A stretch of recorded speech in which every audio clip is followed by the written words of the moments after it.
இந்த மாதிரி காளான் கிரேவி ஒரு தடவை செஞ்சு சாப்பிட்டு பாருங்கள். உண்மையிலே டேஸ்ட்டு சூப்பராக இருக்குங்க. எங்கள் வீட்டில் இந்த காளான் கிரேவி செஞ்சேன்னா கொஞ்சம் கூட மிச்சம் வைக்காமல் உடனே காலி ஆகிடும்.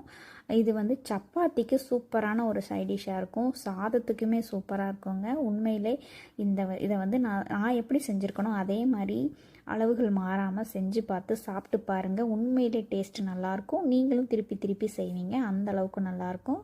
அதுக்கு வந்து பார்த்திங்கன்னா காளானை நல்லா சுத்தமாக க்ளீன் பண்ணிவிட்டு கட் பண்ணி எடுத்துகிட்டு அதில் மிளகாய்த்தூள், மஞ்சத்தூள், உப்பு எல்லாம் சேர்த்து நல்லா பரட்டி விட்டுட்டு கொஞ்சமாக ஆயில் சேர்த்து கடாயில் நல்லா வதக்கி எடுத்துக்கோங்க. அதிலிருந்து எண்ணெய் பிரிஞ்சு வர்ற அளவுக்கு நல்லா வதக்கி எடுத்துக்கோங்க. இந்த மாதிரி வதக்கினதுக்கப்புறமா தனியாக எடுத்து வச்சுட்டு இதுக்கு வந்து ஒரு பேஸ்ட் அரைக்கணும். 2 தக்காளி, ஊற வச்ச ஒரு 5-6 முந்திரி, ஒரு 10 முந்திரிக்குள்ளே எடுத்துக்கோங்க.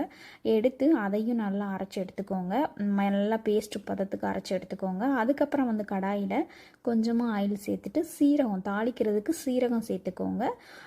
அதோட பிரிஞ்சி இலை, பட்டை, கிராம்பு, அப்புறம் வந்து கல்பாசி கொஞ்சமாக சேர்த்துருக்கேன். இதெல்லாம் சேர்த்து ஸ்டார் பூ இதெல்லாம் சேர்த்து நல்லா வதக்கிட்டு 2 பெரிய வெங்காயம் கட் பண்ணி சேர்த்துருக்கேன். அதையும் நல்லா வதக்கிட்டு அதோட 1 ஸ்பூன் அளவுக்கு இஞ்சி பூண்டு பேஸ்ட்டு அதையும் நல்லா பச்சை வாசனை போகிற அளவுக்கு வதக்கிக்கோங்க. அதோட நம்ம அரைச்சி வச்சுருக்கோம் பார்த்திங்களா, அந்த தக்காளி முந்திரி பருப்பு பேஸ்ட்டையும் உள்ளே சேர்த்து நல்லா பச்சை வாசனை போகிற அளவுக்கு நல்லா சுருள வதக்கி எடுத்துக்கோங்க.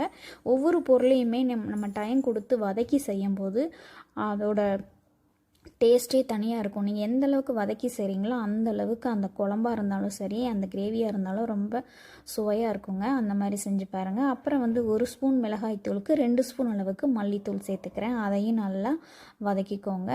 நல்லா அதிலேருந்து எண்ணெய் பிரிஞ்சு வர்ற அளவுக்கு நல்லா வதக்கி எடுத்துட்டு அதோட வந்து பார்த்திங்கன்னா நம்ம ஆல்ரெடி வந்து வதக்கி வச்சுருக்கோம் பார்த்திங்களா காளான், அதையும் உள்ளே சேர்த்து 2ஐயும் மிக்ஸ் பண்ணிக்கோங்க. 2ஐயும் மிக்ஸ் பண்ணி நல்லா ஒரு வதக்கிக்கோங்க. நல்லா வதக்கி முடிச்சதுக்கப்புறம் உங்களுக்கு எந்த அளவுக்கு தண்ணி வேணுமோ அந்த அளவுக்கு தண்ணி சேர்த்துக்கோங்க.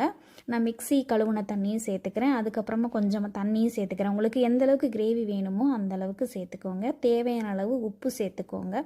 உப்பு நல்லா சேர்த்ததுக்கப்புறமா எண்ணெய் பிரிஞ்சு வந்ததுக்கப்புறமா லைட்டாக மேலே வந்து கருவேப்பிலை, கொத்தமல்லி தழை இதெல்லாம் தூவிக்கோங்க. இது வந்து பார்த்திங்கன்னா சப்பாத்திக்கு வந்து சூப்பராக இருக்குங்க. சைடிஷ்ஷு சூப்பரான ஒரு சைடிஷ்னே சொல்லலாம். சாதத்துக்கும் சூப்பராக இருக்குங்க. ரச சாதத்துக்கும் நல்லாயிருக்கும். உண்மையிலே ட்ரை பண்ணி பாருங்கள். இதே மாதிரி செஞ்சு பாருங்கள். உண்மையிலே திருப்பி திருப்பி வேணும்னு கேட்பாங்க. அந்தளவுக்கு நல்லாயிருக்கும். எங்கள் வீட்டில் இந்த கிரேவி வச்சா எல்லாருக்குமே ரொம்ப பிடிக்கும். நீங்களும் சாப்பிட்டுட்டு எப்படி இருக்குன்னு சொல்லுங்கள்.